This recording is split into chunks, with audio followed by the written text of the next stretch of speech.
Nurses and midwives need to meet certain criteria to become candidates on the prescribing programmes. The selection of candidates here at St James's Hospital is very simple. So within the governance framework that we have here at St James's, we identify the nurse.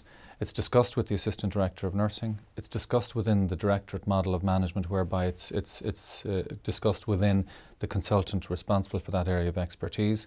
If everybody is supportive and they see that it will first and foremost benefit the patient, it will have a positive outcome for the patient, that it will improve the service that we provide, then the next step is that there's a process of application in writing. And that is done at local level within the clinical area, and then it is the application is sent to me for, we'll say, approval and for verification that I'm happy. It's kind of daunting for the nurse prescribers when they start out first.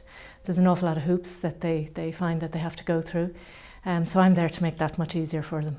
And I do that by linking with them through the Drugs and Therapeutics Committee and helping them to get their collaborating consultants on board, and also helping them to get their drug lists drawn up and approved. So there are various committees that they need to go through, and I do that for them. Pharmacists can certainly encourage any nurse prescriber candidate and be available to them and help them along their way. Pharmacist background is pharmacology, which will be integral to the nurse prescriber syllabus course. So they have a wide range of knowledge on a wide variety of drugs. Every candidate doing a nurse or midwife prescribing programme has a mentor who supports, supervises and assesses them.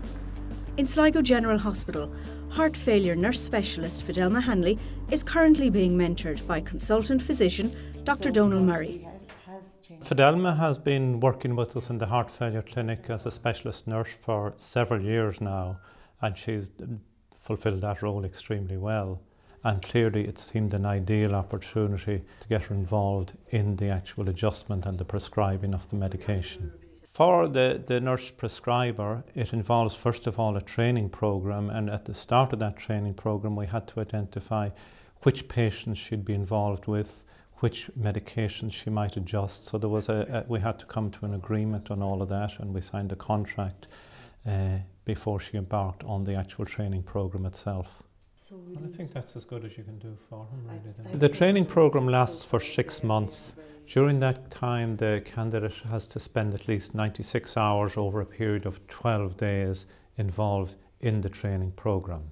Some of this assessment can be delegated to another member of the team. During the training programme, we would make sure that the candidate reviews the logbook on a regular basis, and we would assess their competence. That would involve at least 3 formal sessions where we discuss and assess progress.